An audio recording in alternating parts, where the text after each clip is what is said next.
As you know, one of the most actions that you will do in this application is selecting elements. Then, let's pay special attention to this subject. Let's start with how to apply filter on the products. In fact, this functionality allows you to select a particular product more easily by only selecting one of its components. First, make sure the product selection icon is deactivated. In the specification tree, select Pad 1. As you see, it is highlighted, which means is selected.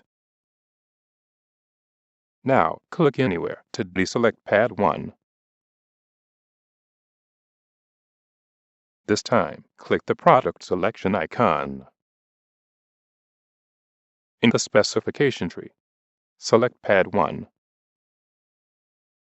As you see, this time Link 2 is highlighted, which means using this command will lead to select the parent, even if you click one of the children. Now, let's see how to apply the filter on many products at the same time. First, click anywhere to deselect Link 2. Make sure the Select Only Products icon is active. In the specification tree, select Pad 1 and press Ctrl and select Sketch 1 under Top Plate 1. As you see, this time Link 2 and Top Plate 1 are highlighted, which means the products and not the children are selected. I should mention here a few points. First, when you activate this function, it remains active even if you use other commands. However, this is not the case when you work in the digital mockup workbench.